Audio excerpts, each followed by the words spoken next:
The vacation home nestled in the woods promised a week of relaxation away from city life. My parents thought it would be the perfect getaway, but from the moment we arrived, a sense of unease settled over me like a thick fog. The house itself was old, its wooden beams creaking with every gust of wind. The air inside was cool and musty, and the shadows seemed to stretch unnaturally in the dim light. Despite my initial reservations, I tried to convince myself it was just my imagination running wild in an unfamiliar setting. The first night passed without incident, but on the second evening, things took a sinister turn. I was exploring the attic, a place filled with forgotten relics of past generations, when I stumbled upon an old diary hidden beneath a loose floorboard. Curiosity got the better of me, and I began to read. The diary belonged to a girl around my age who had lived in the house decades ago. Her entries started innocently enough, detailing mundane daily life and the occasional mention of friends and family. But as I turned the yellowed pages, the tone grew increasingly desperate and fearful. She wrote of strange sounds in the night, of shadows that moved on their own, and of a presence she couldn't explain. The final entries were scribbled hastily, the words barely legible, filled with terror and pleading for someone, anyone, to help her. I shivered, a chill creeping up my spine. Had something happened to her in this very house? Was her spirit still lingering, trapped in the attic's shadows? That night, as I lay in bed, the wind howled outside like a mournful cry. Every creak and groan of the old house echoed through the silence, each sound magnified into a potential threat. I tried to push aside the fear gnawing at my gut, burying myself under the covers as if they could shield me from whatever lurked in the darkness. But sleep eluded me. Just as I began to drift into uneasy dreams, a faint whisper brushed against my ear, a voice so soft I could barely make out the words. "Help me?" My eyes snapped open, heart pounding in my chest. The room was bathed in moonlight, casting long shadows across the walls. There it was again, a whisper carried on a breath of icy air. I sat up, pulse racing, scanning the room for any sign of movement. The air felt heavy, charged with a presence I couldn't see, but could sense all too clearly. "Who's there?" I whispered, my voice trembling. Silence greeted me, broken only by the distant rustle of leaves outside. I strained my ears, listening intently for any sound, any clue to the origin of the voice. Then from the corner of my eye, I saw it, a shadow, darker than the night itself, shifting in the moonlight. It floated near the window, its form indistinct yet undeniably there. Fear rooted me to the spot, as the shadow began to move, gliding closer with an eerie grace. My breath caught in my throat as it stretched towards me, tendrils of darkness reaching out like fingers. With a surge of adrenaline, I leaped from the bed, stumbling backwards towards the door. I fumbled for the light switch, fingers shaking as I finally managed to illuminate the room. But as the light flooded the space, the shadow vanished, leaving behind only the echo of its presence in the air. I stood there, chest heaving, heart still racing. Had I imagined it all? Was it a trick of the moonlight playing tricks on my mind? The book laid open on my nightstand, its pages flapping in the gentle breeze from the open window. I closed it slowly, mind racing. Whatever had happened that night, one thing was certain. The old vacation house held secrets far darker than I had ever imagined. And as I glanced once more towards the attic stairs, a chill ran down my spine. The echoes of that whispered plea still lingered in the air, a haunting reminder that some mysteries are best left undisturbed.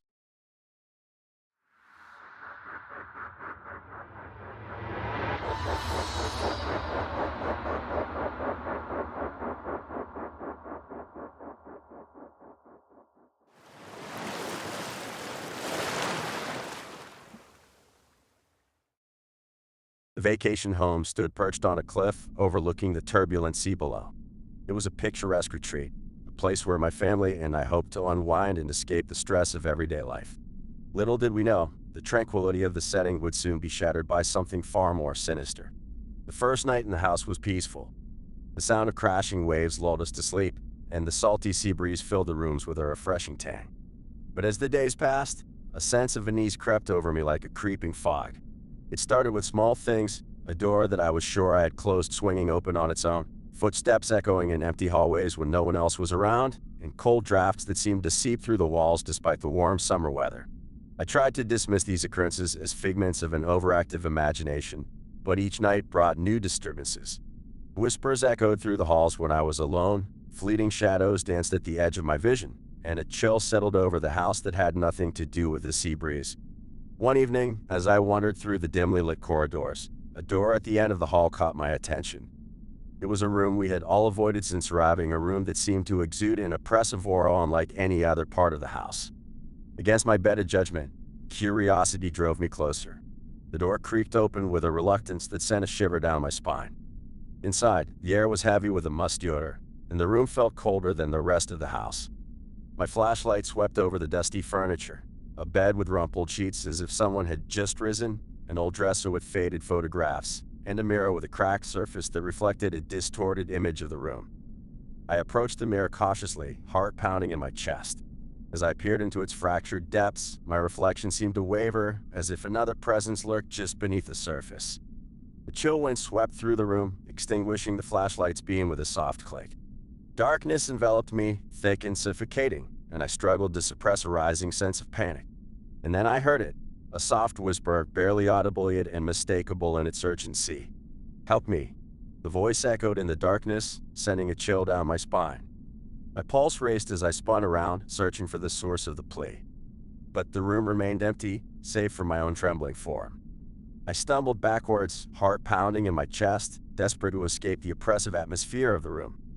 As I reached for the door, a sudden gust of wind slammed it shut with a force that shook the walls.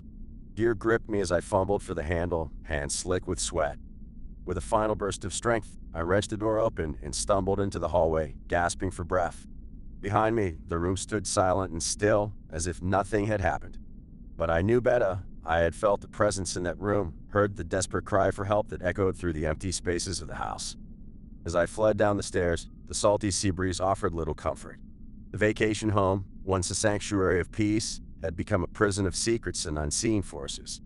And as I glanced back at the closed door, I couldn't shake the feeling that whatever haunted that room had not yet revealed its full malevolence.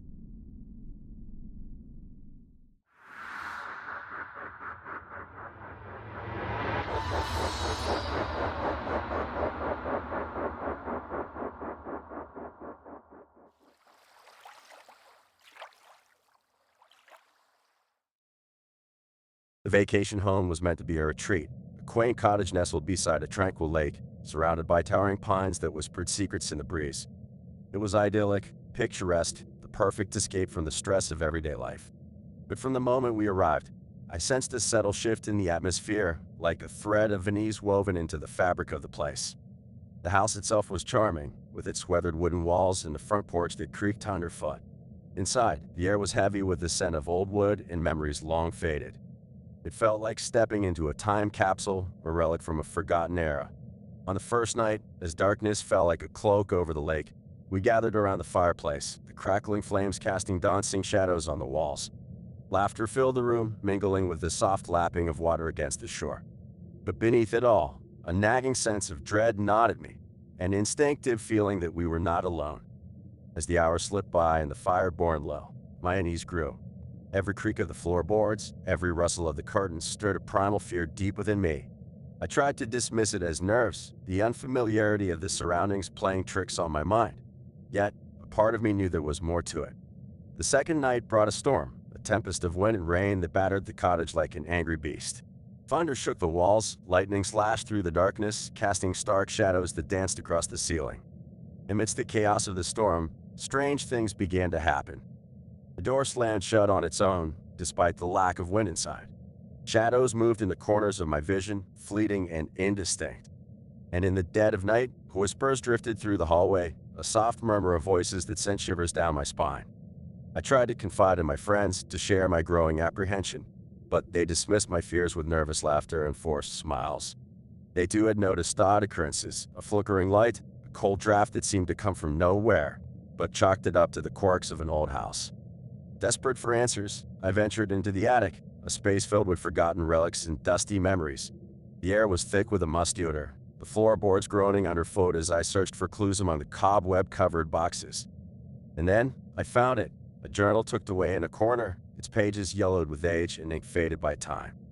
It belonged to the cottage's previous owner, a recluse who had lived here alone for decades, far from prying eyes and the noise of the world. As I read, a chill settled over me. The journal spoke of strange occurrences in the cottage, whispers in the night, shadows that moved on their own, and a presence that seemed to watch from the darkness. The final entry, written in a shaky hand, spoke of a malevolent force that had driven the author to madness, an entity hungry for companionship, yet twisted by loneliness into something monstrous. I slammed the journal shut, heart pounding in my chest. Had we unwittingly stumbled into the domain of a malevolent spirit, a being trapped between worlds, its longing for connection turned to malice? That night, as I lay in bed, the storm raged outside, a symphony of fury and fear. The whispers grew louder, closer, filling the room with an oppressive weight. Shadows danced on the walls, twisting into grotesque shapes that mocked and threatened. And then, in the darkness, I saw it, a figure standing at the foot of my bed, its form vague and insubstantial, yet undeniably present. A cold dread gripped me as its eyes, pools of darkness, bore into mine, a silent plea, a demand for recognition, for acknowledgement of its existence. I wanted to scream, to flee, to banish this specter back to the depths from which it came.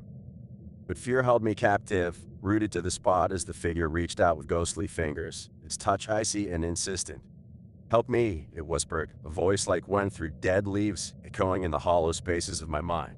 With a surge of courage born of desperation, I tore myself free from its grasp, scrambling backwards until my back pressed against a cold wall.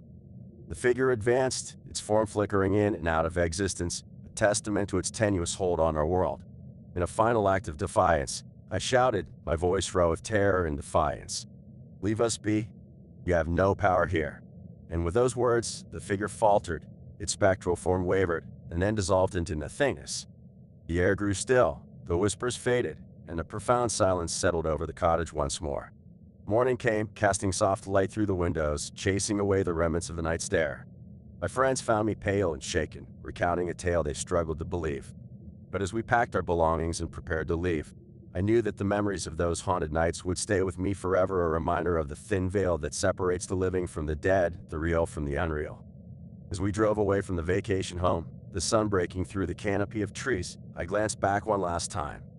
The cottage stood silent and still, its secrets buried beneath layers of history and mystery, waiting for the next unsuspecting soul to uncover its chilling tale.